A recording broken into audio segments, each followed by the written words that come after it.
할렐루야. 예배에 나온 우리 모두를 주님의 이름으로 환영하고 축복합니다. 성령 강림 후 첫 번째 주일입니다. 예배에 나온 우리 모두가 오늘 바라기는 성령을 만나며 경험하며 누리는 은혜의 시간 되어지기를 소망합니다.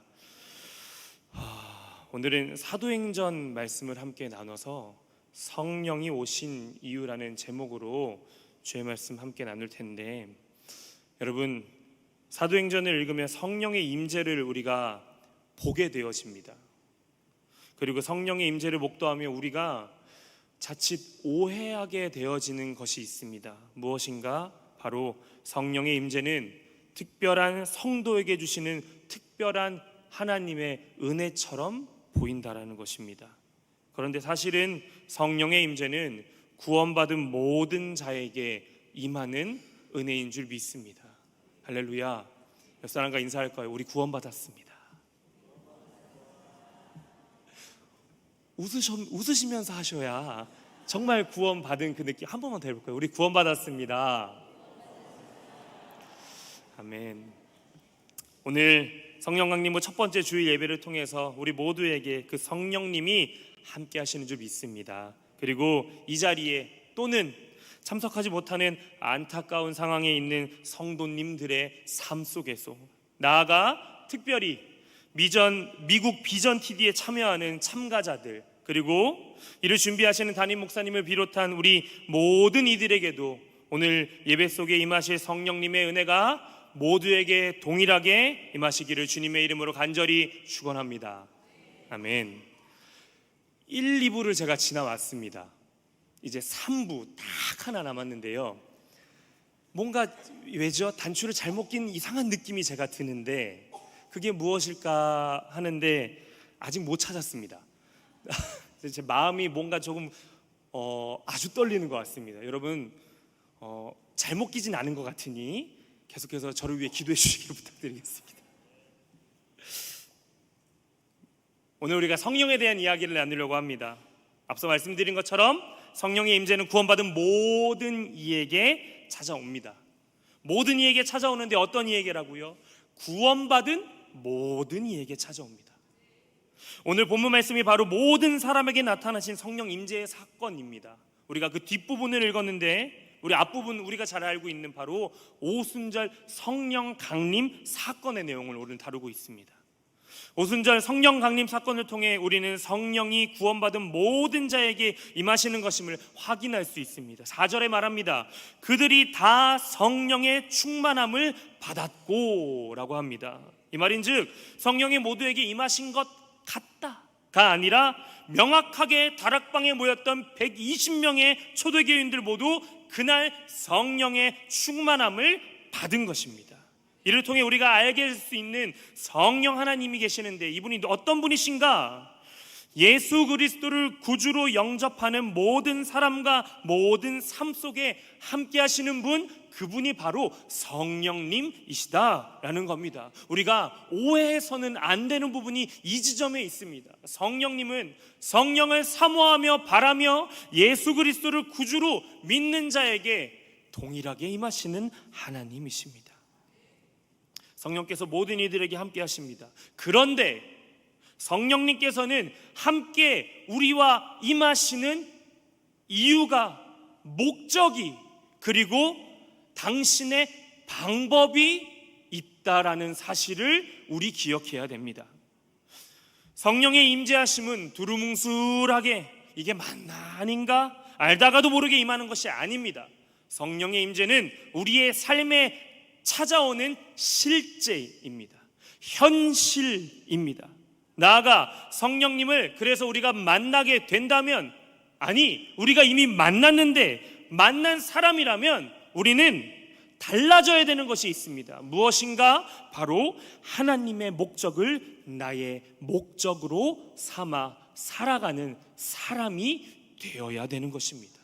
오늘 성령이 우리에게 오신 이유, 바꿔 말해보자면 나의 삶의 목적을 성령의 임재를 통해서 다시 한 번 더 확인하며 나아가 결단하는 은혜의 시간이 우리 모두에게 임하시기를 간절히 소망하고 축복합니다.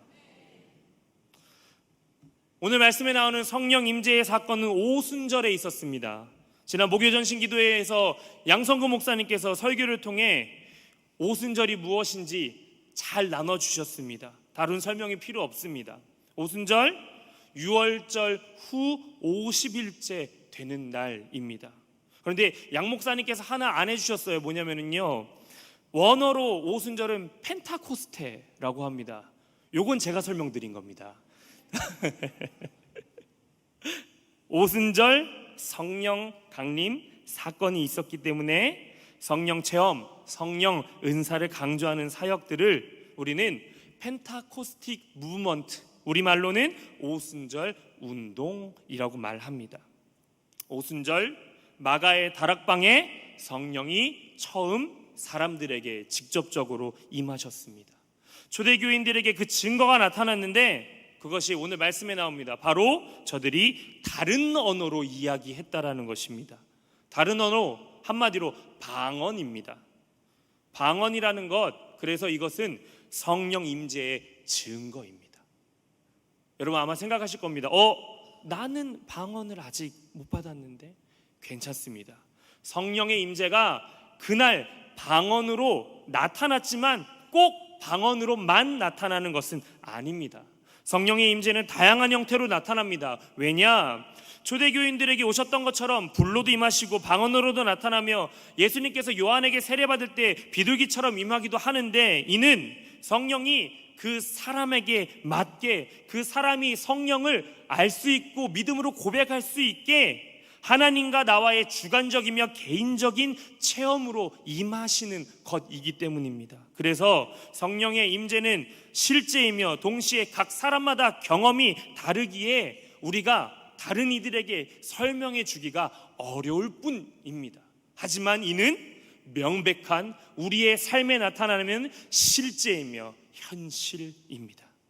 중요한 것은 성령은 이렇게 우리 모두에게 임하시며 각 사람의 삶과 그 상황에 따라 다르게 찾아오셔서 그 삶을 인도하신다라는 것이며, 이 인도하심을 받아 살아가는 것이 우리가 말하는 신앙생활이어야 하는 것입니다.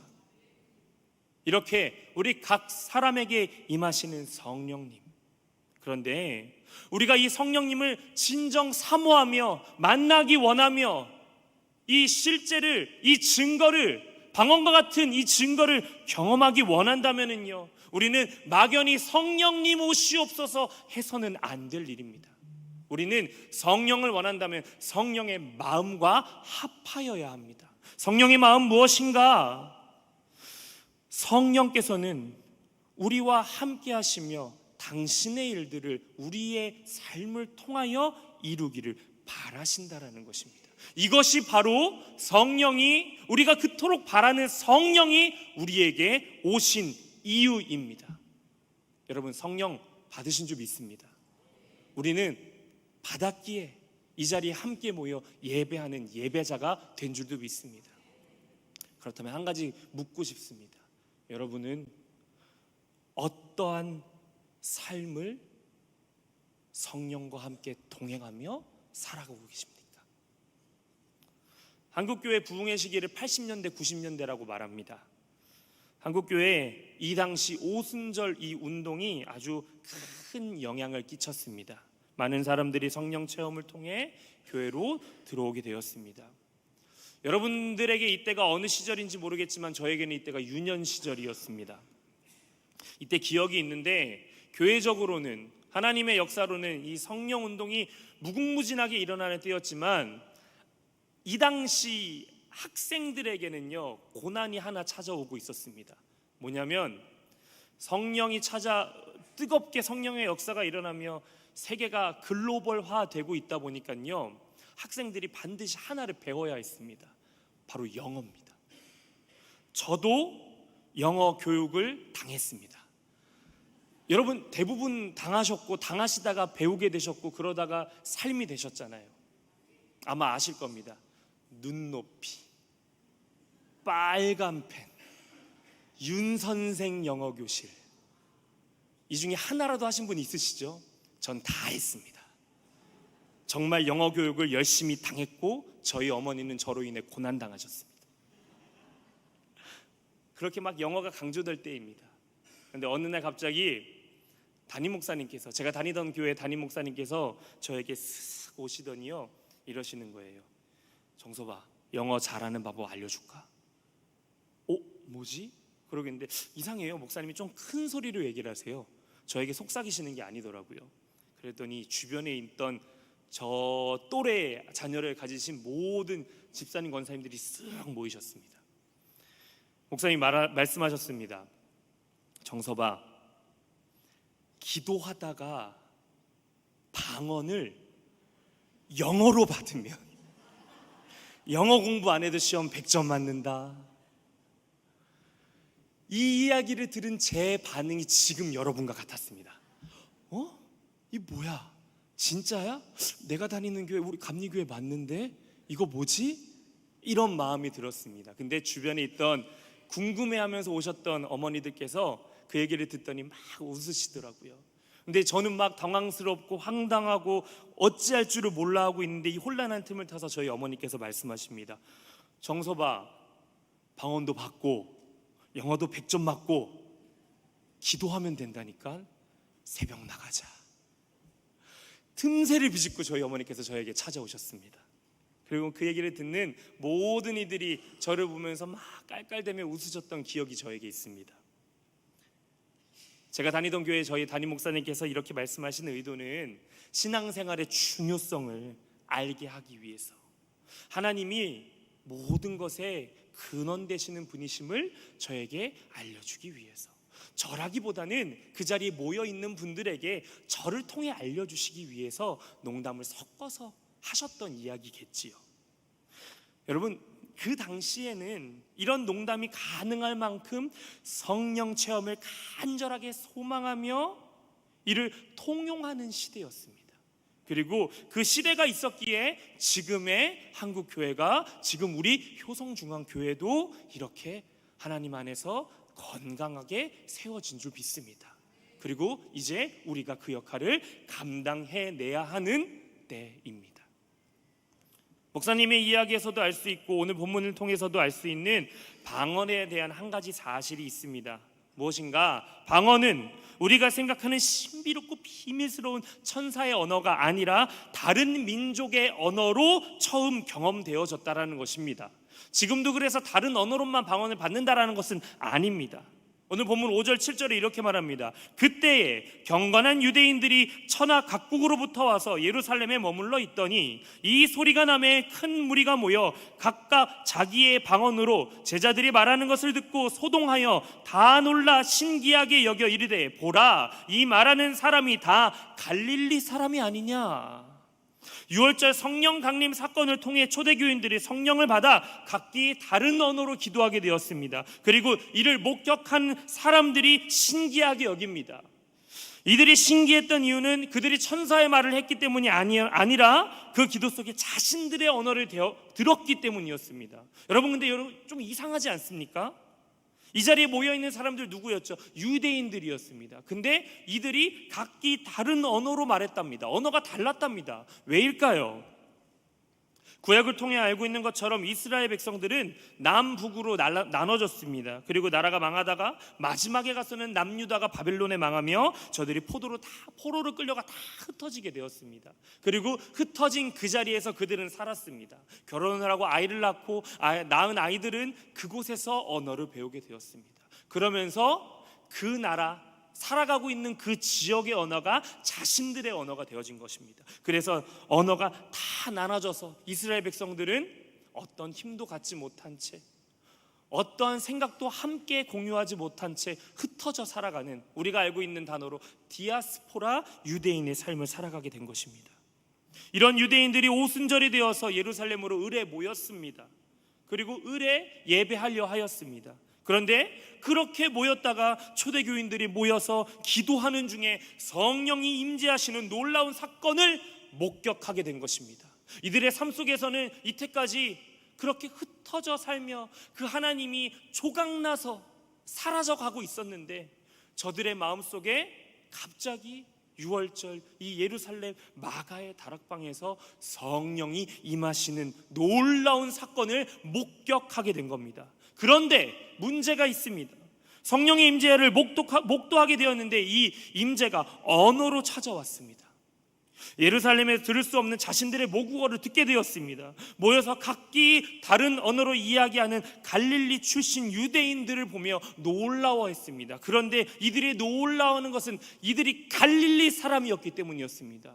갈릴리 사람이 누구냐? 당시에 최고의 무식자가 갈릴리 사람들, 무식한 사람의 대명사가 이들이었습니다. 그런데 이들이 모여 기도하는데 그것도 참 이상하고 저 모습이 생소한데, 매년 와도 저런 모습 없었는데 저들이 기도하고 있는데 이것을 외국어로, 내가 들을 수 있는 나의 언어로 말하고 있다는 것입니다. 놀라웠습니다. 그런데 딱 거기까지였습니다. 놀라운 일이라면 틀림없지만 이를 바라보는 이들에게 이 사건은 놀라운 성령 임재의 사건이라기보다는 외국어를 하는 갈릴리인들을 바라보는 호기심, 저들이, 저 무식자들이 외국어를 배웠나 보다 정도의 수준에 머물렀다라는 겁니다. 여러분, 이상하지 않습니까? 성령의 임재 사건입니다. 이전에도 없었고 앞으로 일어나야 되는 이 사건, 임팩트가 강해야 되는 사건이 이날 마가의 다락방에 임한 것입니다. 그리고 이를 120명이 함께 경험하게 되었습니다. 그런데 그 사건이 예수님이 임하신 기적처럼 죽은 사람이 살아나고 안진뱅이가 일어나는 사건으로 일어난 것이 아니라, 남들이 보기에도 와, 이건 하나님 아니곤 할 수 없어 하는 일로 일어난 것이 아니라 그저 언어로, 그저 다른 나라의 말로 지금 일어나고 있다라는 것입니다. 조금은 저들 생각으로, 바라보는 우리들의 마음으로 임팩트가 떨어져 보이게 지금 이 성령의 임재 사건이 임하고 있는 것입니다. 그런데 여러분, 여기에는 하나님께서 가지고 계시는 깊은 의도가 담겨 있었습니다. 여러분, 성경을 읽으면 언어에 대한 이야기 나올 때 구약의 사건 하나가 우리 떠오르셔야 됩니다. 뭘까요? 제가 1, 2부에 안 물어봤거든요. 뭘까요? 네, 맞습니다. 입으로 지금 다 말씀하고 계세요. 바벨탑 사건입니다. 바벨탑 무엇이죠? 사람이 하늘에 닿으려고 쌓았던 탑입니다. 요즘에는 높이 쌓아 올린 빌딩 탑 흔히 볼 수 있죠. 그런데 이런 건물을 짓는 그것은 건축자의 스스로에 대한 재력 또는 권력을 보이고자 하는 정복욕과 과시욕이 담겨 있습니다. 바벨탑도 같았습니다. 당시 사람들에게 기술의 진보가 일어나기 시작했는데 바로 건축 기술의 진보가 일어났습니다. 더 이상 무거운 돌을 끌고 와서 제한적이게 이것을 어떻게든 껴맞춰가지고 집을 짓는 것이 아니었습니다. 벽돌을 만들 수 있게 되었습니다. 기술의 발전을 이루자 사람들의 자신감이 하늘을 찌르기 시작합니다. 그리고 그 찌르던 하늘이 결국에는 하나님께까지 닿고 하나님을 꺾고자 하는 마음으로 변질되게 되었습니다. 하나님을 넘어서길 원했습니다. 사람의 입장에서는 엄청난 기술의 발전이 맞습니다. 그런데 하나님 보시기에 어땠을까요? 당장 우리 눈에 보기에도 고작 벽돌 만드는 걸로 하나님을 넘어보겠다라고 한다니, 하나님의 입장에서 이는 아주 무지하고 교만한 모습이었을 것입니다. 그래서 그들은 벌을 받습니다. 어떻게 벌하십니까? 하나님께서 저들의 언어를 흩어버리셨습니다. 함께 모여서 생각하고 함께 모여서 힘을 얻고 그 힘을 가지고 살아갈 수 있게 하나님 계획하셨는데, 저들의 생각은, 사람의 생각은 하나님을 넘는 것으로 가버린 것입니다. 너네 함께 하지 말아라, 힘을 갖지 말아라, 흩으십니다. 언어를 바꿔버리셨습니다. 서로가 서로의 이야기를 알아들을 수 없습니다. 그러니 하나 될 수 없습니다. 나뉘어져서 흘러가는 대로 언어를 공용하게 된 사람들끼리 나라를 만듭니다. 싸웁니다. 서로가 서로를 악한 마음으로 바라보는 세대가 반복되었을 뿐이었습니다. 그렇게 하나님께 닿으려 했던 자들에게 주신 하나님의 형벌이 바로 언어를 흩으시는 것, 저들의 마음과 생각을 하나 되지 못하게 만드시는 것이었습니다. 그런데 시대를 넘어 오늘 본문 오순절, 예수님을 기다리며 기도하며 나아가는 이들에게 하나님이 성령으로 임하시는데 그 임하심이 바로 다른 언어로 인해 흩어지고 그로 인해 분열되었던 이들에게 성령을 보내심으로 알아들을 수 없어 나뉘었던 이들을 다시 하나로 묶고 흩어졌던 마음과 힘을 회복해 하시는 하나님의 계획이 저들에게 임하게 된 것입니다. 이것이 바로 하나님이 주실 수 있는, 하나님만이 사람에게 주실 수 있는 가장 위대한 은혜이자 힘과 능력이지 않겠습니까? 흩어졌던 언어를 회복하게 하심은 인간을 향한 하나님의 회복이 시작되었다는 사인이었고, 이를 상징적으로 가장 무시받고 천대받던 갈릴리 사람들, 즉 낮은 자를 통하여 예수님이 오셨던 것처럼 그렇게 이 땅에 하나님의 계획을 세워 가시려는 하나님의 역사심이 이 오순절 마가의 다락방 성령 강림 사건으로 임한 것이었습니다. 6월절 예수님을 기다리며 모여 기도하던 120명의 초대교인들에게 그렇게 성령이 임하십니다. 그런데 안타깝게도 사람들의 반응은 하나님의 의도와는 달랐습니다. 바벨탑과 그렇게 다르지 않았습니다. 13절입니다. 또 어떤 이들은 조롱하여 이르되 그들이 새 술에 취하였다 하더라. 목격한 사람들은 초대교인들이 술에 취해서 주정을 부리고 있었다라고 말합니다. 분명 자신들의 고향의 언어로 말하고 있음을 보면서도 이를 인정하지 않습니다. 이유가 무엇입니까?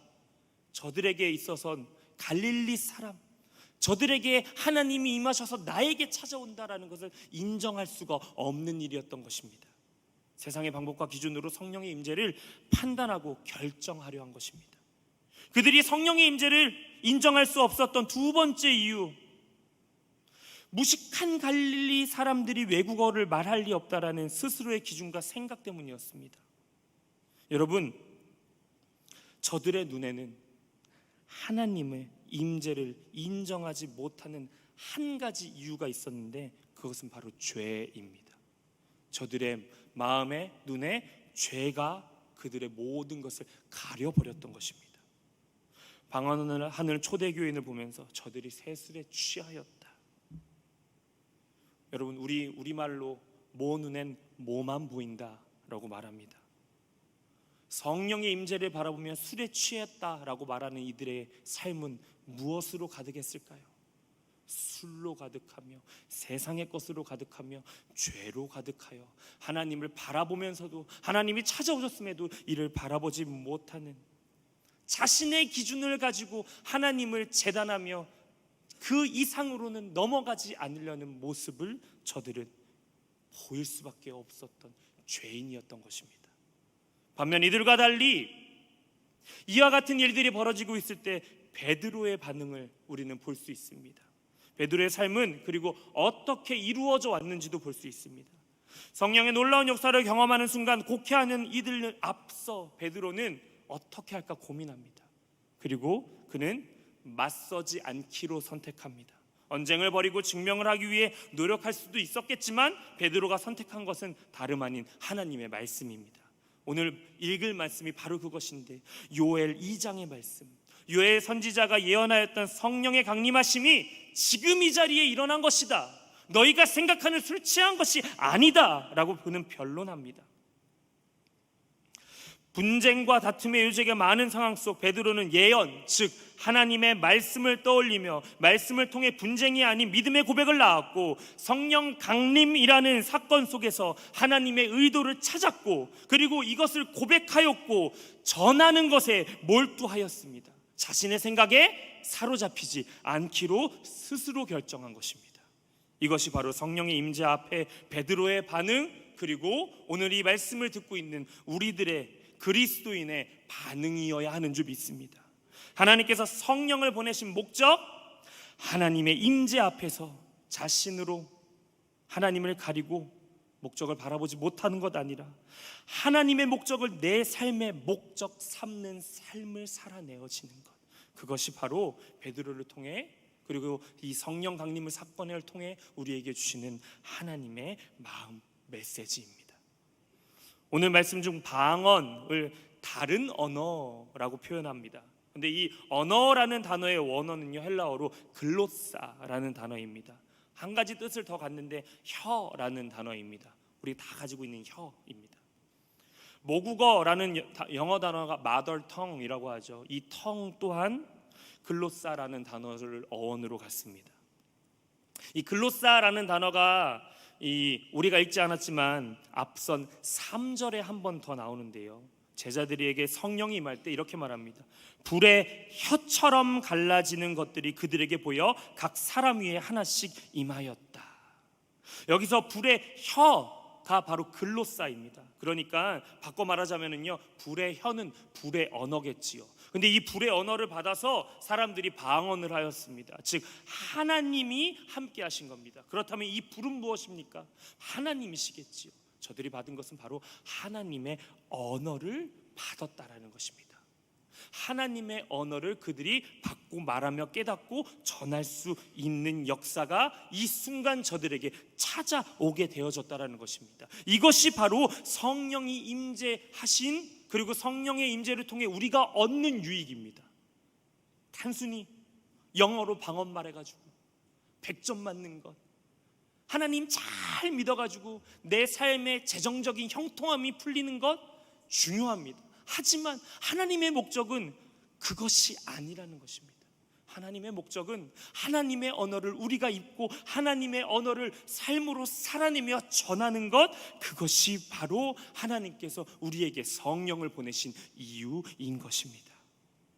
예수님의 말씀을 따라 기도하며 기다린 초대교회에 이와 같은 성령이 임했습니다. 베드로는 초대교회에 임한 성령의 임재를 요엘 2장을 통해서 설명했습니다. 하나님께서 베드로에게 요엘의 예언을 그 순간 기억나게 하셨습니다. 왜일까요? 단순히 초대교회를 변호하기 위해서 예언을 통해, 그것이 아니라 예언을 통해서 성령의 임재의 이유와 목적을 사람들에게 알게 하고자 하셨던 것입니다. 성령이 왔지만 이것을 보면서도 이것을 깨닫지 못하는 저들에게 요엘의 예언을 통하여서 내가 지금 이 자리에 온 이유, 내가 지금 이 땅 위에 온 이유는 바로 너희와 함께 살아가며 너희의 마음이 나의 마음과 합하여서 나의 마음으로 너희가 살아가기를 소망한다라는 것, 그것이 바로 성령이 오신 이 오순절 성령 강림 사건의 목적이었던 것입니다.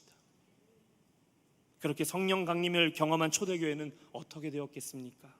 그들은 이 방언을 순간의 경험으로 끝내지 않았습니다. 성령이 임하신 목적을 깨달았고 그들의 삶이 변하게 됩니다. 여러분, 성령이 찾아오심은 단순히 우리가 순간순간 삶의 고비를 잘 넘어가기 하기 위한 버팀목 정도가 아닙니다. 언어로 임하신 성령님은 바벨탑 사건과 같이 분열과 분쟁의 도구였던 사람들을 이제는 하나님을 통하여서 서로를 하나로 묶는 자로, 그렇게 하나님의 언어를 전하는 자로 우리를 이 땅에 부르셨고 함께 하기를 바라며 우리에게 성령을 보내신 것입니다. 성령이 오시자 사람의 욕망으로 갈라지고 나눠졌던 관계는 회복되어질 수밖에 없었습니다. 세상의 방법대로만 살아가던 삶의 방식 회복되어질 수밖에 없었습니다. 삶이 회복되어지니 교회는 교회되어질 수밖에 없었고, 그렇게 교회가 교회되어지자 그 땅은 하나님의 나라가 되어질 수밖에 없었습니다. 성령의 임재는 희망과 소망을 잃어버린 이들의 삶을, 예수님을 잃어버리고 동력을 잃었던 교회 공동체를 다시 세우는 동력이자 우리의 삶의 유일한 방법이며, 이를 우리가 가장 많이 내뱉는 언어를 통해서 주셨다라는 것을 기억하며 우리는 살아야 됩니다. 말씀을 마무리하겠습니다. 오늘 말씀 앞에서는 우리가 반드시 오늘 이 시간을 지나며 기억해야 될 것이 있다면, 성령은 우리의 삶의 목적이 되기 위해 오셨다라는 것입니다. 우리가 말하는 우리의 삶을 위해 오신 것이 아니라 하나님의 목적을 우리를 통해 이루기 위해 오셨고, 그 목적을 위해 우리의 삶의 이야기에 하나님은 관심하시고 우리의 기도에 관심하시며 우리의 삶에 관여하시며 우리의 삶을 윤택하게, 우리가 바라는 대로 만들어 주십니다. 하지만 우리의 바람이 하나님 앞에 온전하지 못하다면 그 바람은 결코 이루어질 수 없을 수밖에 없는 것입니다.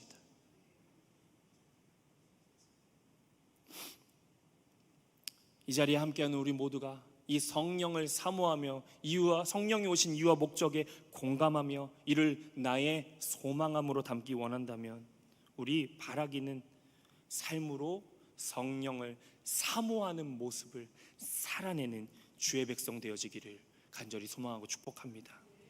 하나님께서 우리를 말씀으로, 글로사, 말로, 이 혀로 창조하셨습니다. 그 말씀이 이스라엘을 이끌었고 오순절 마가의 다락방에 다시 우리를 하나 되게 하심으로 역사하셨습니다. 그리고 오늘에 와서는 그 말씀이 우리의 삶을 인도합니다. 그래서 말씀으로 시작된 우리의 삶은 우리의 말로 나를, 우리 가정을, 나와 함께하는 모든 이들에게 전해져야만 합니다. 우리는 과연 말로 무엇을 전하며 어떤 삶을 이루기를 목적하며 살아가고 있습니까? 성령을 사모하는 사람은 성령을 목적하며 성령의 언어로 살아가게 되는 줄 믿습니다. 성령을 사모합시다. 성령을 이용하는 것이 아니라 성령을 사모합시다. 우리가 성령 사모하며 살아갈 때 매주 찾아오는 이 한 주가, 매달 찾아오는 이 한 달이, 매년 찾아오는 이 매년이, 우리의 반복되는 것 같은 이 인생이, 그 반복 속에서도 성령을 통하여, 우리를 통해, 우리의 나아가 우리의 말을 통하여 이 땅에 하나님의 역사를, 이를 알지 못했던 이들에게는 새로운 삶을 허락하며, 나아가 그렇게 살아가는 우리에게도 하나님께서 허락하시는 매일매일의 새로움이, 회복이, 하나님의 그 사랑하심이 언제나 함께 하게 되는 줄 믿습니다. 성령이 오신 이유, 우리의 삶의 목적이 어디에 있는지를 잊지 않고 잃지 않고 언제나 성령 하나님과 동행하는 저와 여러분 되어지기를 이 시간 바라며 이 자리에 성령이 동행하신다라는 것 기억하면서, 그렇게 언제나 성령과 동행하며 살아가는, 성령이 이 땅에 오신 이유를 우리의 삶으로 살아낼 수 있게 되어지는 저와 여러분, 우리 효성중앙의 모든 성도 되어지기를 주님의 이름으로 간절히 소망하고 축복합니다. 시간 다 함께 자리에 일어나서 우리 이 찬양 함께 드렸으면 좋겠습니다. 그래서 저 주님만 바라보겠습니다. 주만 바라볼지라, 이 찬양 함께 올려드리며 우리 믿음의 결단 주님께 올려드리겠습니다.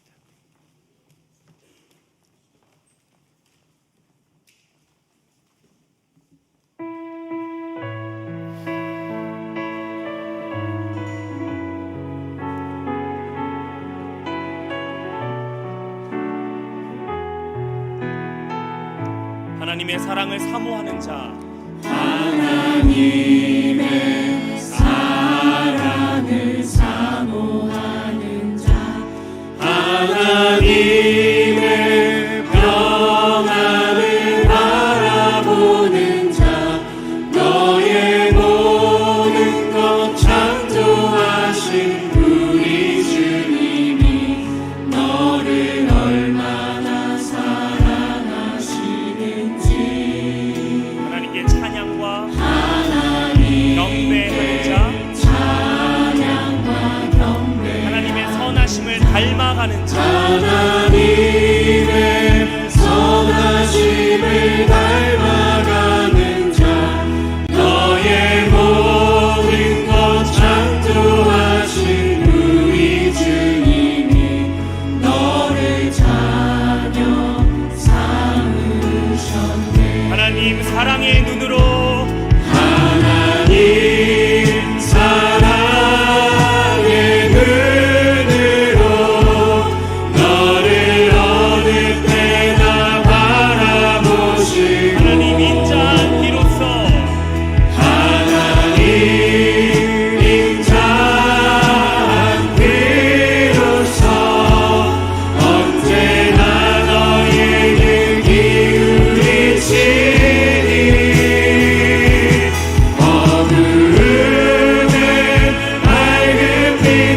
비춰주시고 너의 작은 시름에도 응답하시니 너는 어느 곳에 있든지 주를 향하고 주만 바라보 우리 손 높이 올려드리고 하나님 사랑의 눈으로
성령이 우리의 삶의 목적 되시는 줄 믿습니다.